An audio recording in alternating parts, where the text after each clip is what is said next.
Hi viewers, welcome to ஆத்து சமையல். இன்றைக்கி வந்து ஒரு கிராண்ட் லஞ்ச் மெனு தான்.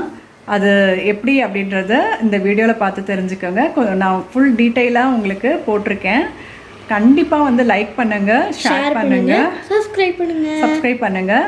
வீடியோக்குள்ள போகலாமா? நல்ல லஞ்ச் மெனு உங்களுக்கு எல்லாருக்குமே பிடிச்சிருக்கும். அதனால் நீங்கள் பார்த்துட்டு உங்களுடைய ரிவ்யூஸ் அண்ட் கமெண்ட்ஸ் எனக்கு கண்டிப்பாக நீங்கள் போஸ்ட் பண்ணுங்கள். தேங்க்யூ. இப்போது ரெசிபிக்குள்ளே போகலாம். இன்னியோட மெனு பார்த்திங்கன்னா வாழை இலை போட்டு இந்த மாதிரி ஃபுட்டு தான். இப்போ சாதம், அதுக்கப்புறம் களத்து பருப்புன்னு சொல்லுவாங்க, அதை நான் எடுத்து வச்சுருக்கேன். இது சாம்பார், அரைச்சி விட்ட சாம்பார். இது வந்து தக்காளி கொஞ்சம் பருப்பு ஜலம் விட்ட ரசம், அதுக்கப்புறம் உருளைக்கிழங்கு பட்டாணி வறுவல். இது பார்த்திங்கன்னா பூசணிக்காய், வெள்ளை பூசணிக்காய் கூட்டு. இது சௌச்சௌ உசிலி பண்ணியிருக்கேன், கொஞ்சம் வித்தியாசமாக இருக்கட்டும் அப்படின்னு. அப்புறம் இது வந்து கேரட், அப்புறம் டாங்கர் அந்த பொடி அரைச்ச பச்சடி. அப்புறம் பார்த்திங்கன்னா இது வந்து சென்னாதல் போட்ட வடை, அது களத்து பருப்புன்னு சொல்லுவாங்கள்ல, பருப்பு கொஞ்சம், அதுக்கப்புறம் பால் பாயசம் பண்ணியிருக்கேன். இப்போ தனித்தனியாக உங்களுக்கு ரெசிபி உங்களுக்கு நான் போட்டிருக்கேன், ஈஸியாக அண்டர்ஸ்டாண்ட் பண்ணிக்கிற மாதிரி. கண்டிப்பாக நீங்கள் எந்த ரெசிபி வேணுமோ நீங்கள் பார்த்து தெரிஞ்சுக்கலாம். இந்த குக்கர்லேயே நான் என்ன பண்ணிட்டேன், இந்த மாதிரி தேவையானதெல்லாம் வேக வச்சு நான் எடுத்துட்டேன். இது பால் பாயசம், அந்த சாதம் ஒரு கிண்ணத்தில் நான் வேக வச்சு எடுத்திருக்கேன். அது வந்து பாஸ்மதி ரைஸ் தான் போட்டிருக்கேன், கொஞ்சமாக நெய் விட்டு எடுத்திருக்கேன். அப்புறம் உருளைக்கிழங்கும் பட்டாணியும் வேக வச்சு எடுத்தாச்சு. அப்புறம் கூட்டுக்கு ஒயிட் பம்கின், அதாவது வெள்ளை பூசணிக்காவும் கொஞ்சம் பைத்தம்பருப்பும் வேக வச்சு எடுத்தாச்சு. அதுக்கப்புறம் பாருங்கள், அரைச்சி விட்ட சாம்பாருக்கு உங்களுக்கு தோரம்பருப்பு வேக வச்சு எடுத்தாச்சு. ஸோ பெருங்காயம், மஞ்சத்தூள் இதெல்லாம் தூவி நல்லா வெந்திருக்கு. ஈஸியாக இது எல்லாமே ஒரே நேரத்தில் நான் இதில் வச்சு எடுத்துட்டேன். அதுக்கப்புறம் ரைஸ் எவ்வளோ தேவையோ அதை ரைஸ் வச்சு நான் எடுத்துட்டேன்.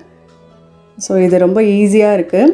உங்களுக்கு கீக்னுடைய அன்பாக்சிங் வீடியோவும் அப்புறம் டெமோ வீடியோவும் உங்களுக்கு லிங்க் நான் கீழே டிஸ்கிரிப்ஷன் பாக்ஸில் கொடுக்குறேன், நீங்கள் பார்த்துக்கோங்க.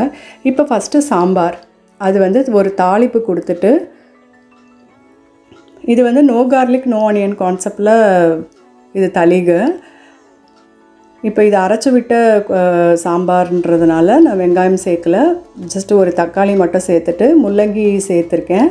முள்ளங்கி நான் வந்து கொஞ்சம் பெருசாக 2 முள்ளங்கி சேர்த்துருக்கேன். உங்களுக்கு வேணும்னா வெஜிடபிள்ஸ் எது வேணாலும் நீங்கள் வந்து சேர்த்துட்டுலாம்.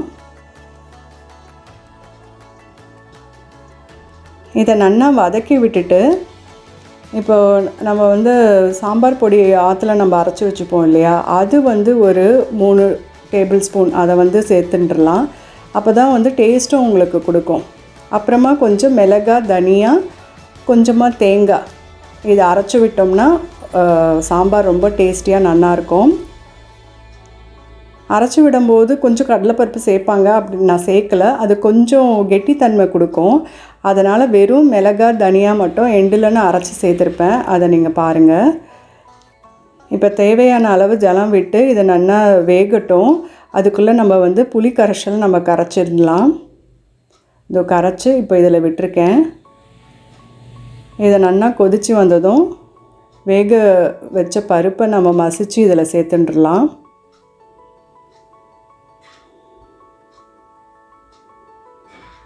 கொஞ்சம் நான் களத்துக்கு பருப்பு தனியாக எடுத்து வச்சுண்டு, அதுக்கப்புறம் ரசத்துக்கும் கொஞ்சமாக எடுத்து மிக்ஸ் பண்ணி விடலாம் அப்படின்னு சொல்லி நான் எடுத்து வச்சுருக்கேன். அதுதான் இது, தனியாக பருப்பு எடுத்து வச்சேன்.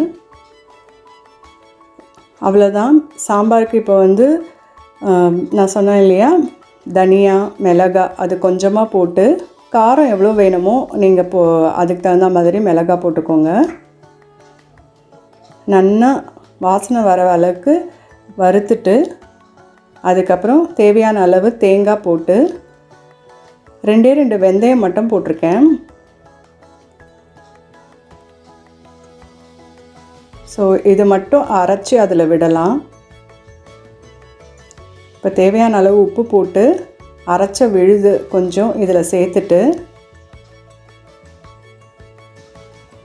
இப்போ நல்லா மிக்ஸ் பண்ணி கெட்டித்தன்மை எப்படி இருக்குன்னு பார்த்து அதுக்கு தகுந்த மாதிரி நீங்கள் ஜலம் விட்டுட்டு அதுக்கப்புறம் கொதித்ததுக்கப்புறம் நீங்கள் வந்து ஆஃப் பண்ணிடலாம். கொத்தமல்லி தூவி இப்போது சாம்பார் ரெடி ஆகிடுது. அவ்வளோதான். நல்லா ஒரு கொதி வரணும். கொதி வந்ததுக்கப்புறம் நம்ம வந்து சாம்பார் வந்து ரெடி ஆகிடும். நெக்ஸ்ட்டு வந்து ரசம் எப்படி பண்ணுறதுன்னு பார்க்கலாம். ரசம் வந்து நார்மல் ரசம்தான். அதுக்கு நான் கொஞ்சம் டேஸ்ட்டுக்கு பச்சை மிளகா ஒன்று நான் வந்து சேர்த்துருக்கேன். புளி ஜலம் நான் விட்டுருக்கேன். எத்தனை பேருக்கு நீங்கள் செய்கிறீங்களோ அதுக்கு தகுந்த மாதிரி நீங்கள் குவான்டிட்டி டிக்ரீஸ் பண்ணி இன்க்ரீஸ் பண்ணிக்கோங்க.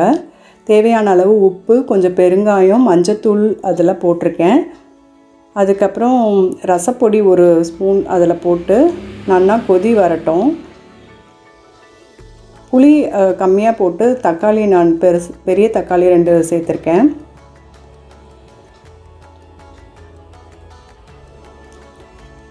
உங்களுக்கு காரத்துக்கு பார்த்தீங்கன்னா நான் தான் ஒரே ஒரு பச்சை மிளகாய் சேர்த்துருக்கேன். அதுக்கப்புறம் ரசப்பொடியில் நம்ம அரைச்சி நம்ம அதில் சேர்த்துருப்போம். அதுக்கப்புறம் பார்த்திங்கன்னா ரசப்பொடி ஏற்கனவே அரைச்சி வச்ச ரசப்பொடி தான் நான் போடுறது. அதுக்கப்புறம் எண்டில் தட்டி வச்ச உங்களுக்கு மிளகு ஜீரகம் இருக்கியா இடித்து நீங்கள் ஃப்ரெஷ்ஷாக சேர்த்தேன்னா உங்களுக்கு அந்த நல்லா வாசனை நல்லாயிருக்கும். உங்களுக்கு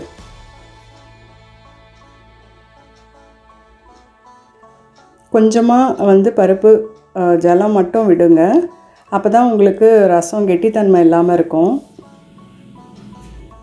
இப்போது நெய் போட்டு கடுகு, ஜீரகம், பெருங்காயம் நம்ம தூவி வெடித்ததுக்கப்புறம் நான் இடித்து வச்சுருந்த மிளகு, ஜீரகம் அதையும் போட்டு நெய்யில் தாளிப்பு கொடுத்தீங்கன்னா ரசம் ரொம்ப டேஸ்ட்டாக நல்லாயிருக்கும். முதல்ல தேவையான அளவு உப்பு போட்டாச்சு.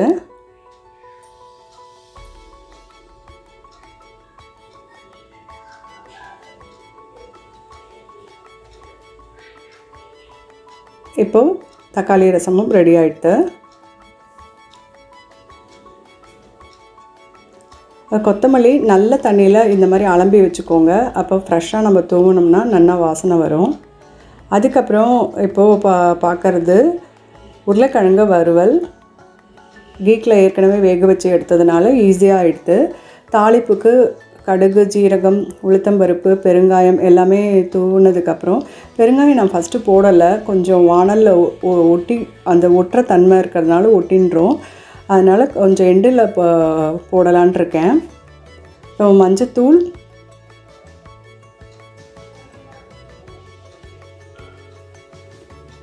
மஞ்சத்தூள், உப்பு போட்டிருக்கேன். பட்டாணி போட்டுட்டு தேவையான அளவு காரப்பொடி நம்ம போட்டுடலாம்.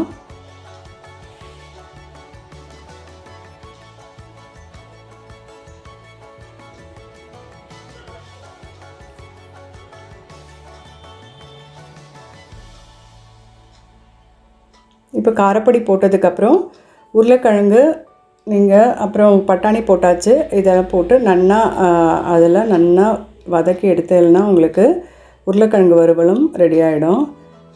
இப்போ தான் நான் வந்து பெருங்காயம் தூவ போகிறேன். பெருங்காயம் தூவி பச்சை வாசனை போகணும். அதனால் நல்லா இந்த மாதிரி நீங்கள் வறுத்து வதக்கி எடுத்துக்கணும். அப்போ தான் வந்து உங்களுக்கு அந்த பச்சை வாசனை வராது. ஃபஸ்ட்டே போட்டோம்னா அந்த அடியில் போய் அது ஒட்டின்றது. அதனால் எண்டில் கொஞ்சம் சேர்த்துருக்கேன். இப்போ எண்டில் போட்டால் அது வாசனை வருமே அப்படின்னு நீங்கள் நினைக்க வேண்டாம். ஒரு சிலருக்கு பிடிக்கும். இந்த மாதிரி வதக்கி எடுத்தேன்னா உங்களுக்கு வாசனை வராது. உருளைக்கிழங்கு வறுவல் ரெடி. அடுத்து கூட்டு குக்கரில் வேக வச்சு எடுத்ததை ஒரு பாத்திரத்தில் விட்டுண்டு முதல்ல மிளகாய், தனியா, கொஞ்சம் தேங்காய் அரைச்சேன் இல்லையா, அதுவே கொஞ்சம் விழுது இருந்தது. இதில் மிக்ஸ் பண்ணிட்டேன். அப்படி இல்லைன்னா தனியாக நீங்கள் தேங்காய், பச்சை மிளகா, ஜீரகம் கூட போட்டு நீங்கள் கூட்டு பண்ணலாம். அதுவும் வாசனையாக நல்லாயிருக்கும். இல்லை பொரிச்ச கூட்டு, மோர் கூட்டு, எது வேணாலும் நீங்கள் கூட்டு ஆப்ஷன் நீங்கள் எடுத்து நீங்கள் பண்ணலாம். நான் இன்றைக்கி இந்த கூட்டு நான் பண்ணியிருக்கேன். தேவையான அளவு உப்பு போட்டு நல்லா ஒரு கொதி வந்ததும் தாளிப்பு கொடுத்துட்டு கொத்தமல்லி தூவி இறக்குனா உங்களுக்கு கூட்டு ரெடி. தேவையான அளவு எண்ணெய் விட்டுண்டு கடுகு சீரகம் 2 வெந்தயம் போட்டிருக்கேன். கடுகு சீரகம் உளுத்தம்பருப்பு அதுக்கப்புறம் பெருங்காயம் தூவிக்கோங்க. கூட்டில் மிக்ஸ் பண்ணிட வேண்டியதுதான்.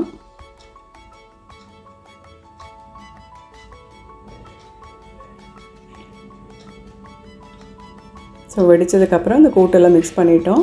இப்போ கூட்டும் ரெடி ஆகிடுது. ஸோ கிராண்ட் லன்ச் மெனுக்கு என்னென்னலாம் தேவையோ இப்போ எல்லாமே பார்த்துட்டுருக்கோம். அடுத்தது வந்து உசிலி தான். நான் வந்து இந்த மாதிரி ஸ்டீமரில் இந்த தட்டு வச்சு அந்த ஒரு கைப்படி அளவு துவரம்பருப்பு, ஒரு கைப்படி கடலைப்பருப்பு ஊற போட்டு நல்லா 2 hours தான் ஊறணும். ஊற போட்டு அது காஞ்ச மிளகாய், பெருங்காயம், உப்பு போட்டு அரைச்சி எடுத்து அது நல்லா உருண்டையாக எடுத்து ஸ்டீமரில் வச்சு எடுத்திருக்கேன். அதோட சவுச்சவும் வேக வச்சு எடுத்துட்டேன். ஆறுனதுக்கப்புறம் மிக்சியில் ஜஸ்ட் ஒரு பல்ஸ் கொடுத்துட்டு இந்த மாதிரி தூணா மாதிரி உங்களுக்கு வந்துடும். இது ரெண்டுத்தையும் மிக்ஸ் பண்ணி காய்க்கு தேவையான அளவு இன்னும் கொஞ்சம் உப்பு போட்டு நீங்கள் வதக்கி எடுத்திங்கன்னா உசிலி ரெடி. இப்போ இது பார்க்குறதுக்கு உங்களுக்கு வேலை அதிகம் அப்படின்னு தான் தோணும். பட் இந்த மாதிரி செஞ்சு பாருங்கள், உங்களுக்கு சாஃப்டாக ரொம்ப நேரம் நல்லாயிருக்கும். எண்ணெயில் போட்டு வதக்கி பண்ணுறதோட இந்த மாதிரி பண்ணுறச்ச ரொம்ப ஸோ நம்ம சமைச்சி வச்சு 3-4 ஹவர்ஸ்க்கு கூட உங்களுக்கு அந்த சாஃப்ட்னஸ் உங்களுக்கு கிடைக்கும். நைட்டு வரைக்கும் கூட நல்லாயிருக்கும். ஒரு சிலர் நைட்டு அது வரைக்கும் மிந்து சாப்பிட மாட்டாங்க. பட் நான் சொல்கிறேன், பட் இது நல்லாயிருக்கும். இப்போ உசிலி ரெடி. இப்போ பார்த்தீங்கன்னா நல்லா வந்து பால் பாயசமுக்கு நம்ம வேக வச்சு எடுத்தோம் இல்லையா. ஸோ நீங்கள் நார்மலாக வந்து பச்சரிசியும் எடுத்துக்கலாம். இப்போ நான் பாஸ்மதி ரைஸ் வந்து நல்ல ஒரு கைப்பிடி அளவுக்கு நல்லா வேக வச்சு எடுத்திருக்கேன். ஒரே ஒரு ஸ்பூன் நெய் போட்டு பால் விட்டு நல்லா அதை கொதித்து வரட்டும். இப்போ வந்து ஊற வச்ச பாதாமும் கொஞ்சமாக தேங்காயும் போட்டு நல்லா அந்த விழுது நல்லா மையாக அரைக்கணும். நீங்கள் அதையும் அரைச்சி இதில் விட்டிங்கன்னா அப்படியே அந்த தேங்காயில் இருக்கிற அந்த எக்ஸ்ட்ராக்ட் தேங்காய் பால் மாதிரி உங்களுக்கு அந்த இந்த பாலும் அந்த பால் எல்லாமே சேர்ந்து ரொம்ப நல்லா டேஸ்ட்டாக இருக்கும். இப்போ நல்லா கொதித்து வந்ததுக்கப்புறம் ஒரு 10 நிமிஷம் கொதிச்சா போதும். தேவையான அளவு நான் ஏலக்காய் பொடி போட்டுட்டு நெய்யில் முந்திரி பருப்பு வறுத்து போட்டிருக்கேன். நான் கொஞ்சம் லைட்டாக லிக்விடாக இருக்கிற மாதிரி இருந்ததுன்னா நமக்கு ஈவினிங் கூட உங்களுக்கு அந்த அளவுக்கு உங்களுக்கு கெட்டித்தன்மை ஆகாமல் உங்களுக்கு நல்லாயிருக்கும். ஸோ பால் பாயாசம் ரெடி. இப்போ வந்து வடைக்கு வெறும் கடலைப்பருப்பு, ஒரே ஒரு ஸ்பூன் வந்து துவரம்பருப்பு போட்டிருக்கேன். இப்போ கடலைப்பருப்பு நல்லா 2 மணி நேரம் நல்லா ஊற வச்சு அதை வந்து காரத்துக்கு வரமிளகா, உப்பு, பெருங்காயம்லாம் போட்டு அரைச்சி எடுத்து கொஞ்சம் ஊற வச்ச பருப்பும் இதில் மிக்ஸ் பண்ணி சின்னதாக நான் தட்டி போட்டிருக்கேன். நல்லா வேகும், உங்களுக்கு கிறிஸ்பாக இருக்கும் சின்னதாக போட்டால்.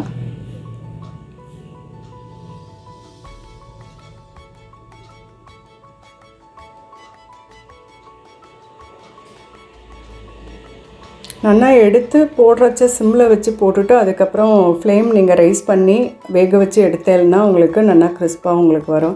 ஸோ நீங்கள் அரைக்கிறச்ச தண்ணி விடாமல் பார்த்து கொஞ்சம் அரைக்கணும். இந்த மாதிரி நீங்கள் வீடியோவில் பார்க்குற மாதிரி பார்த்து நீங்கள் அரைச்சி நீங்கள் இந்த மாதிரி பார்த்து எடுத்தேன்னா உங்களுக்கு வடை நல்லா கிறிஸ்பாக நல்லாயிருக்கும். இந்த மாதிரி செய்யறச்சே உங்களுக்கு அந்த சத்தம் வந்திருக்கும். ஸோ வடை இப்படி ரெடி ஆகிடுது. அடுத்தது பச்சடி தான். தேவையான அளவு கேரட் நீங்கள் இந்த மாதிரி துருவி எடுத்துட்டுருணும். அதுக்கப்புறம் வந்து டாங்கர் அரைச்ச பொடி இது, அது கொஞ்சமாக உளுந்து, ஒரு தேவையான அளவு வரமிளகாய் போட்டு கொஞ்சமாக ஜீரகம் போட்டு அரைச்ச டாங்கர் பொடி அது, அதையும் கொஞ்சமாக சேர்த்து தாளிப்பு கொடுக்குறதா இருந்தாலும் கொடுக்கலாம், இல்லை நீங்கள் அப்படியே வைக்கிறதா இருந்தாலும் வைக்கலாம். ஸோ பச்சடி ரெடி ஆகிடுது.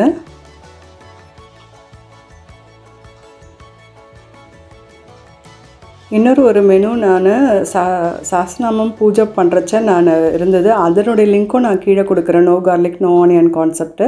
அதை நீங்கள் பார்த்து அதையும் நீங்கள் யூட்டிலைஸ் பண்ணிக்கோங்க. இப்போ சாதம், பருப்பு, அதுக்கப்புறம் இது பச்சடி, கூட்டு, உசிலி, வறுவல், அப்புறம் வடை, இது பால் பாயாசம், சாம்பார், ரசம், தயிர், அப்பளம், இதெல்லாம் ரெடி ஆகிடுது. ஸோ இந்த மெனு பிடிச்சிருக்கான்னு நீங்கள் சொல்லுங்கள். நெக்ஸ்ட் வீடியோவில் வந்து உங்களை நான் சந்திக்கிறேன். கண்டிப்பாக லைக் பண்ணுங்கள், சப்ஸ்கிரைப் பண்ணுங்கள், கமெண்ட் பண்ணுங்கள்.